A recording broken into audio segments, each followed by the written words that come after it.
would like to introduce our first speaker, who is a most amazing devotee. I actually admire him, and he's so humble. He is someone that is a wonderful devotee of Srila Prabhupada and Srila Gurudev, and his humility always gets me. I always feel very close to him, and I actually aspire to be like him. So it's none other than our Jiva Pavan Prabhu from America / UK. He lives in the UK now. So Jiva Pavan Prabhu. Hare Krishna. Please accept my obeisances to all the assembled devotees, and at least let me acknowledge all the pranam mantras that Didi has just said without going through all of them. But if you would permit me, please, I would like to invite you to do a meditation with me.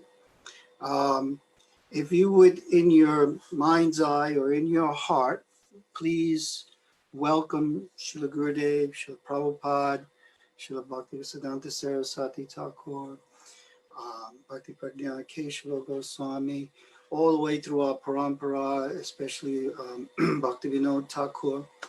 If you would please invite them to sit down and create an asana for them. It could be decked with jewels and valuable metals with a wonderful silk cushion, or it could be in a forest with flowers, and you can either invite their acharya form or their internal forms, or both, as you like. And I ask you to please see your hands massaging and washing their feet after offering them this nice sitting place with various auspicious substances, also washing their hands and drying them with lots of love.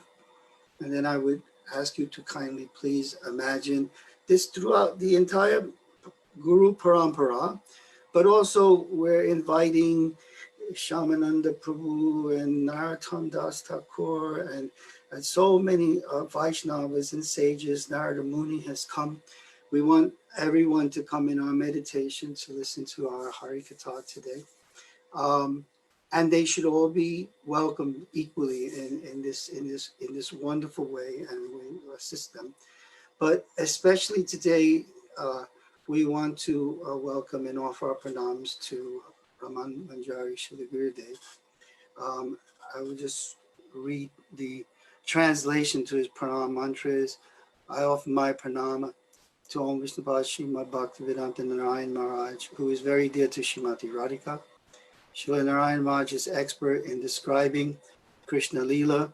He's endowed with the quality of magnanimity and sweetness, and he is the best of the great souls.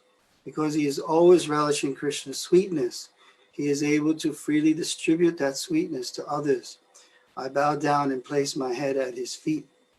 Sridhandi Sannyasi Shri Narayana Maharaj, the crown jewel of devotees, always keeps in his heart the lotus feet of Radha and Krishna, especially when Krishna serves Srimati Radhika.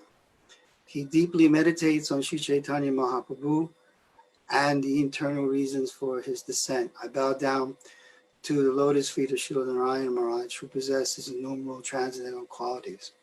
So I was born in the darkness of ignorance, and my spiritual masters, Divine Grace A.C. Bhaktivedanta Swami Srila Prabhupada, forcibly opened my eyes with the torchlight of knowledge. I offer my respectful obeisances unto him, and I offer my obeisances again and again, millions of times, at the lotus feet of Srila Gurudev, who was sent by Srila Prabhupada to save me at a time when my kripa was really, really in trouble. And he sprinkled that kripa with the desire of the dust of Radha Dasyam, and he strengthened my vision of the gold. Like that. I have written something. I don't know if I can find it on my screen right now, so I'll skip it, and if there's time, I'll read it in the end. But as it's Govardhan Puja, without going into a lot, I just want to share the sweet memory I had with Srila Gurudev in 1997 in Bayajar, when we first did this, what's become sort of institution in our Sangha for worshiping Giriraj, who Srila Gurudev revealed to us has many forms. Today, Krishna takes on the form of Giriraj and accepts all our offerings, but Giriraj, because he provides so many wonderful places for pastimes, and those pastimes are very intimate. Srila Gurudev revealed that he has his female aspect as Girirani. And not only that, because so many wonderful things are being provided by Govardhan, Govardhan is actually the heart of Radhika, like that. So I remember, as was mentioned before, the devotees had were asked to make 64 preps, but they made 130. And very beautifully, they had procured this what we call colored tissue paper, which came in reds and purples and greens and blues and yellows, so many wonderful colors. And they put all the preps on these beautiful baskets and paper, colorful papers. They're the sort of papers that brand names, when they sell you something expensive, they wrap it up in this very colorful tissue paper and then put it in their brand box. You know, this very expensive, beautiful kind of gift wrapping paper. So all the devotees, of course, they were in their beautiful saris and dhotis, and all the children, and everybody was carrying, you know, preps on their head. And they had selected this mound in Badger. If you haven't been to Badger, there's quite a lot of land.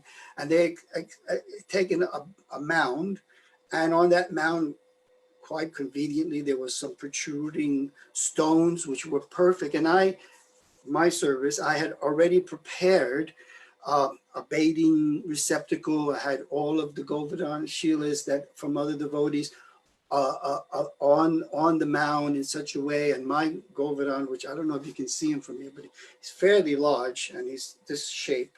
And he was sitting in the, and I had all the ingredients ready: Panchamrita, the petals and tulsi, like that, for Gurudev to come. So as the devotees were coming, and they looked so beautiful, this procession with the kirtan, Gurudev in front, on his side, as always, at that time, Naveen Krishna Prabhu, is now Madhava Maharaj, and Rajanath Prabhu, looking so young now, because I looked at the tape the other day, and he looked so young. But anyway, so the devotees were coming, and when Gurudev came, he looked at me, and he kind of said, "Oh, you've arranged everything for the puja," and he kind of looked at me, so like, do the puja. And in my mind, I was thinking, no, Srila Gurudev, I'm here to assist you, you know. And I kind of, in a big way, moved my arms to invite him to take the, you know, the asana and do the puja. And he was like, oh, okay. And then all of a sudden, his mood changed, and he actually went down on his knees, and he pulled out his Brahmin cord, and over the ingredients, he just chanted one mantra very quickly. But then he got up very majestically and became like the master of ceremonies, you know.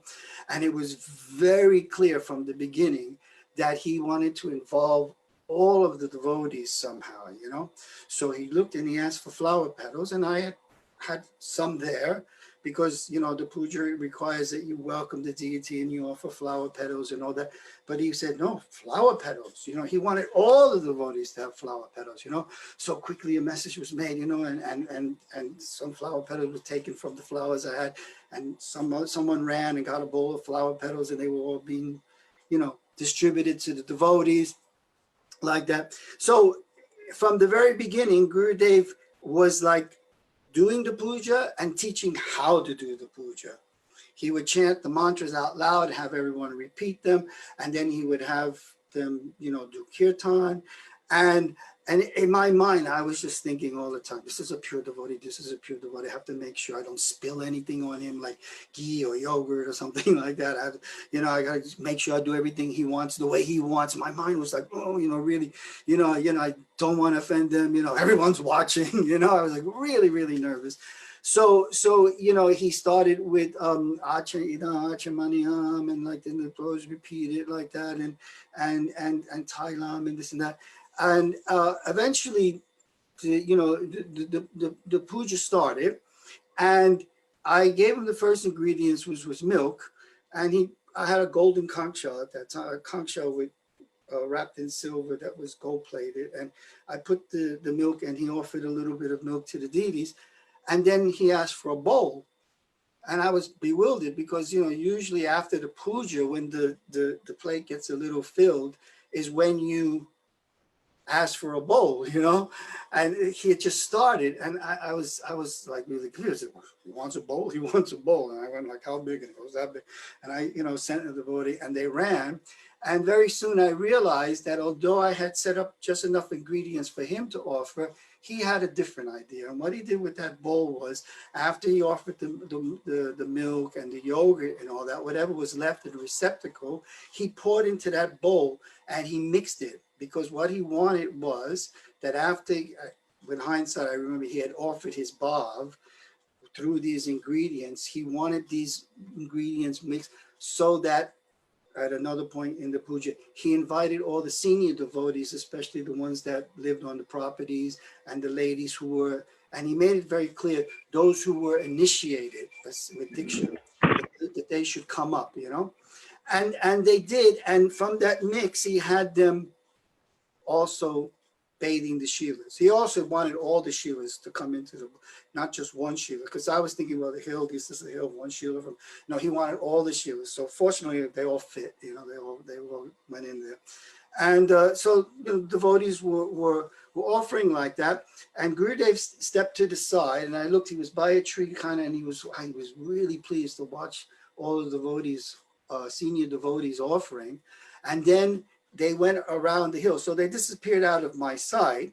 But at that time, all of the young children who obviously weren't, second initiated, they all crowded around me, and they really wanted to, to bathe Govardhan, and they were just so attractive and so beautiful, these children. I thought to myself, well, he invited in my mind, I thought he invited all the senior devotees and to offer this panchamrita, but he didn't say anything about water. The devotees the Shilas have to be washed. So I let all the children offer water, and then the mothers with the babies were coming as well, and they were holding their baby's hand, and whether they had nappies or they were clean or not, Anyway, by that time, Srila Gurudev came around, and when he saw the children all enthusiastically bathing the Shilas, he had a big smile. I was worried because maybe he had said only the Diksha, but when he saw the children just spontaneously and enthusiastically bathing the Shilas, he had this huge smile, And then he had the devotees do a pushpanjali and throwing petals. One thing I also remember is when he asked for tulsi, and I said I had already put tulsi on all the ingredients, but he wanted a tulsi leaf in every prep. And I obviously didn't have enough tulsi for that, and I was thinking, oh, I made a mistake. I was supposed to bring a mountain of tulsi, and I don't have a bunch of tulsi, I don't have 130 bits of tulsi. But Naveen Krishna, he came to my rescue. He immediately came, he broke up a little tulsi there was, and then he took some tulsi, put it in water, in water, and then he started sprinkling the water, tulsi water, on all the preps. I was like, and I looked at Gurudev, and Gurudev goes, yeah, that's a good idea. And at another point during the puja, after the milk and the yogurt and the honey, then comes sugar water. We always put mixed water and sugar water and all that. And I handed Gurudev the sugar water, and he looked at me and he said, where's the sugar? And I said, it's sugar water. And he went, oh, okay, the water's mixed, okay. But his idea, and with hindsight I realized, was that he wanted sugar sprinkled all over the Shilas after the honey. And he wanted a lot, he said, bring a couple of kilos of sugar. They never arrived on time, but some devotees ran, and they must have, still be running around looking for a big bag of sugar. But he wanted like a ton of sugar, which is, he's sweet, Govardhan is sweet. He wanted as much sweetness as possible like that, Anyway, so he at one point, he was offering everything to Gurudev, to Govardhan. And then he made the announcement. He said, and now after Govardhan Anayura has, taken everything, and now we've washed his mouth because he led them through that mantras and all that. He says, he is ready to give a benediction. He wants to give a benediction. And so we should all pray like the Braj Gopis and the residents of Vrindavan. And we should pray simply that this boy, Krishna, that he should be safe and he should be happy. That's all. That's all we should ask for. That Krishna should be safe and Krishna should be happy. You know. And I remember another time when we were in some devotee's house who had a Govardhan Shila, one which I actually gave to him. But anyway, there were a lot of devotees crowded in the house, and Gurudeva again was leading like prayers and saying, we offer everything, we offer our hearts.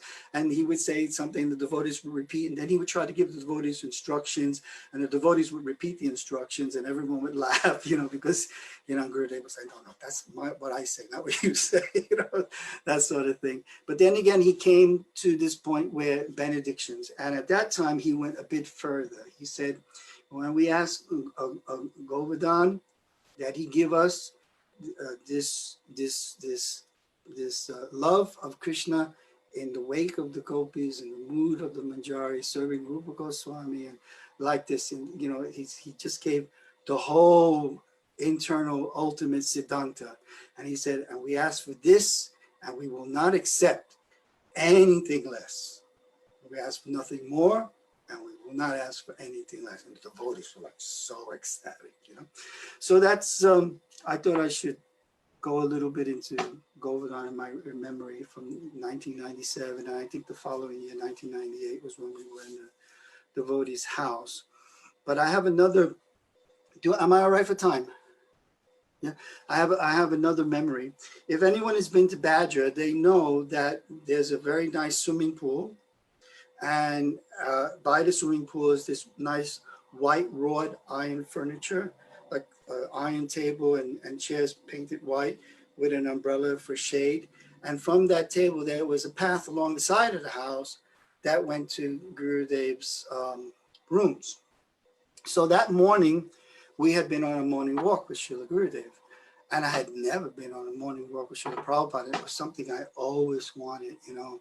I always lamented that I had missed this opportunity to be on morning walk. Most of my service with Srila Prabhupada was distributing books in the airports, was like servicing, you know, not a lot of intimate personal association. I didn't get a lot of that. Some, which for another day was another story. But anyway, I was so happy that I was on this morning walk with Srila Gurudev, and I was sitting under this umbrella, this parasol by the swimming pool, and I was looking at this blank page, and I had a pen in my hand, and I wanted to write Srila Gurudev a letter. Now at that time, the whole place was on lockdown. There was a certain period of the day, around 10, 11 or something like that, 11:30ish, where everyone was really quiet because Gurudev was supposed to be taking rest at that time. So no one should make any noise. And at that time, devotees, you know, they were taking naps and that sort of thing. So I was trying to write this letter, and I was thought, you know, how can I express my appreciation? All of a sudden, I felt like a shadow and a presence. And I turned and I looked up, and Srila Gurudev was there, you know. And he had his hand in his bead bag, you know. And he was looking at me, and he had that crooked smile. And I wow, Gurudev, but there was no room even to get out and offer obeisances because he was that close, and I was in the and all that. And with the free finger that he had out of his bead bag, he touched his heart, and then he touched my heart. Then he touched his heart again. Then he touched my heart. Then he touched, and then he really hard, you know, he pressed it on my chest and really hard. And he was looking at me, and I don't remember if I said it or I thought it, but I said, PureBhakti.com, you know, I was like, you know, thinking heart-to-heart.com, that sort of thing. And he you know, did that Indian style of, yes, shaking the top of the head. And then he walked all the way, I watched him walk all the way back down the, you know, 50 yards and back into the room. He wasn't taking rest. He was chanting his rounds, and whatever I was doing out there was disturbing. I was making noise, so it came out, you know. And with hindsight, I you know, I realized over the years. At first, I was thinking, well,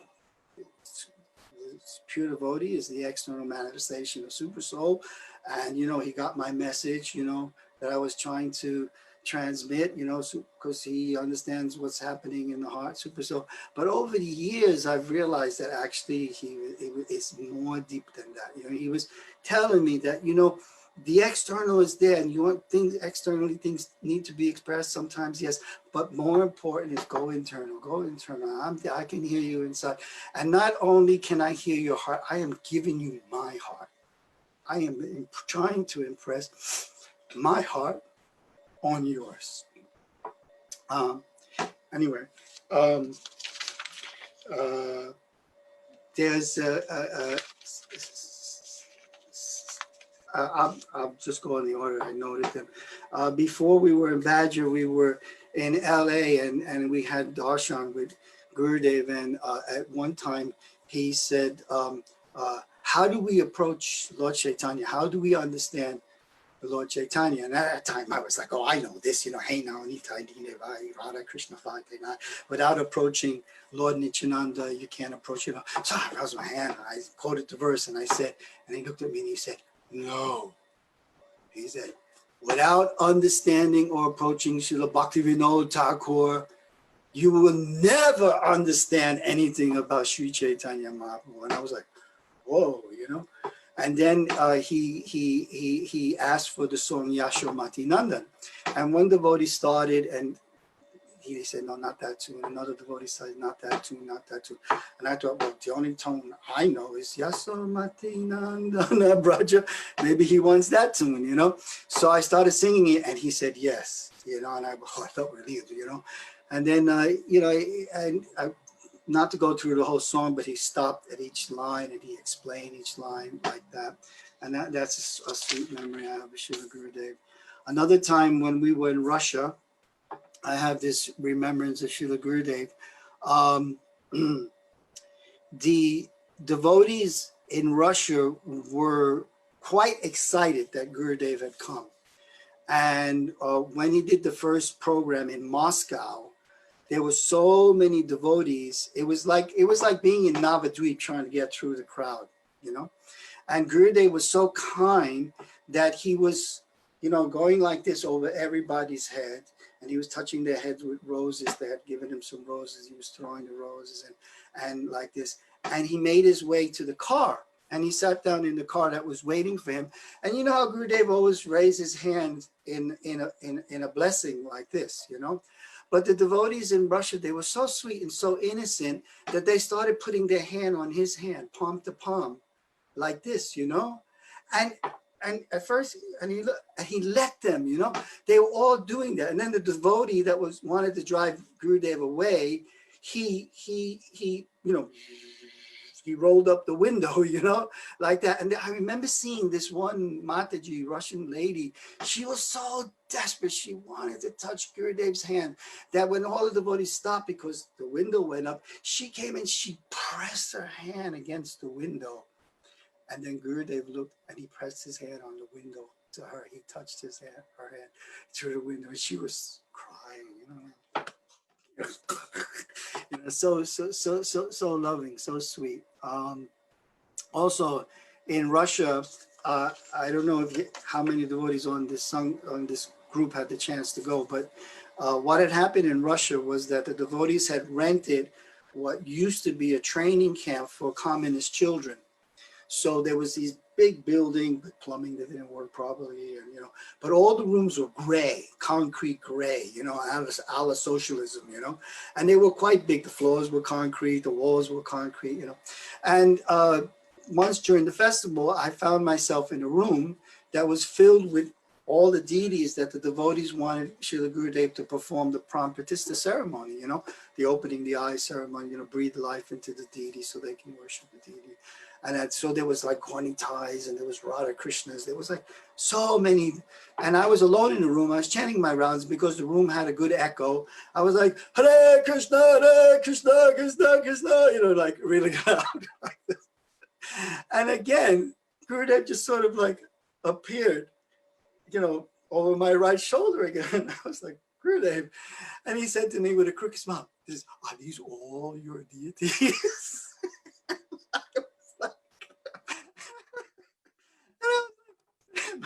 Of course, no, Gurudev.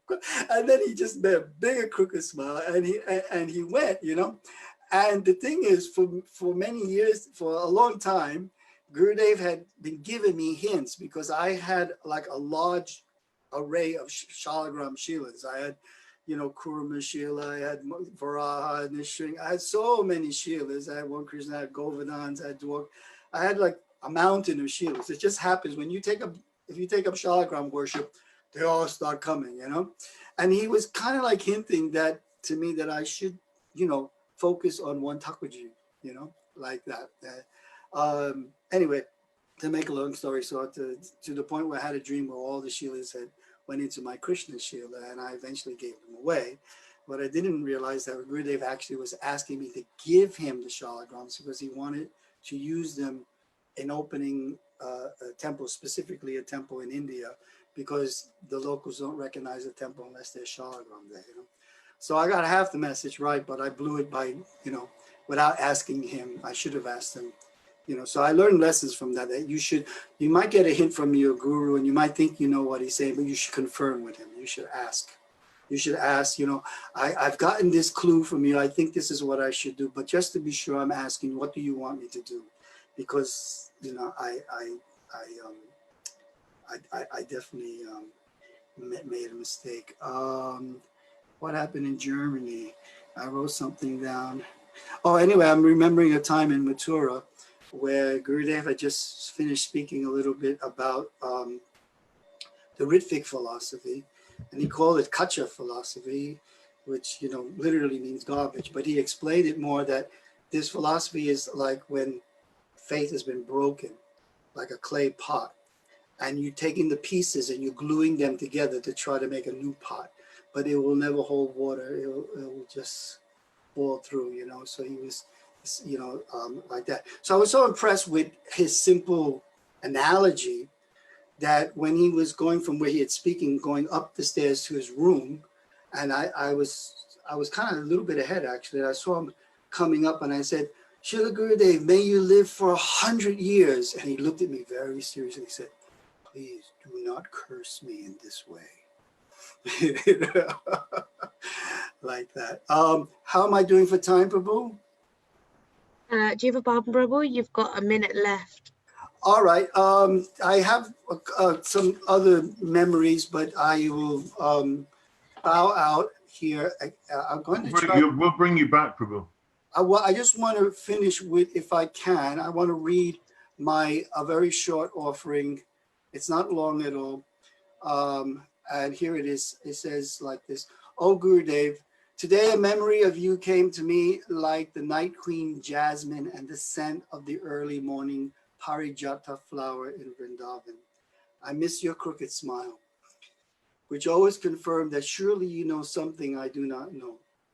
I miss your broken English, like Krishna's sweet flute song entering the portholes of my ears and dancing in the courtyard of my heart. Your words, like an expert artist's brush, painted the beautiful pastimes of Shri Radha and Krishna in my heart and dazzled me with the ecstatic Leela of Mahaprabhu. Like the cool mist of rain, you revived this parched soul wandering in the desert of material life. I remember what you whispered in my ear, and I want to tell everyone, but I can't for fear that I will lose it like camphor exposed to the wind. So I keep it locked safely in my heart as you caution. When you whispered in my ear at that time, I knew you knew everything about me. I knew what I had to do and how. I feared my inabilities, but I was assured by your guiding hand and patience. Somehow, it was all confirmed by Srila Prabhupada as well. So mystical, so much achieved with so few words. Now, although you are gone from my mortal vision, I hear you whispering in my ear again. I am excited, tearful, assured, and yet still so frustrated with myself. But then, like looking at Shamarani's painting, I get a glimpse of who you really are, where you are, and what you are doing. Have I been invited? Oh, Gurudev, if so, when will that day be mine? The scent of the celestial garden just got stronger. Oh, Srila Gurudev, oh, Srila Prabhupada, oh, glorious Parampara. Thank you so much. Dasana Das, Jiva Pavana Das, Hare Krishna. So thank you for inviting me, Prabhus. And at the risk of being offensive, I promise to rejoin Kishori and Sudevi in India as soon as possible so that I can post the song so that the devotees who are following them could continue. So, Vanchakalpa Truviyascha Kripa Sindhu Vishalpitanam Pavani Vaishnava Namo Namaha. Hare Krishna. Even Bhavan Prabhu, thank you so much. That the memories that you've shared and that offering that you've just given to Srila Gurudev, I don't think in a million years I would be able to offer anything that you're able to offer like that. It's so beautiful, and I'm just praying that actually that mood that you have for Srila Gurudev and Srila Prabhupada enters my heart. And you're right, in a sense that when you were talking about when Gurudev pointed to your heart and his heart, they're non-different. He's sitting there with you, for sure. You can see it because the qualities of Sri Guru, no, it's true. The qualities of Sri Guru manifest in their disciples, and you can see it. So I'm just very fortunate to be in your Sangha. And I think many of us are very fortunate to have you around and guiding us, especially those that are from the UK. We're really, really fortunate. So thank you so much for sharing. And hopefully we'll bring you back to share some more memories with us, if that's okay. Hare Krishna, Vanchakalpa Truviyascha Kripa Sindhu Vishalpitanam. Ananta Koti Vaishnava Vrinda Ki Jai. Hare Krishna.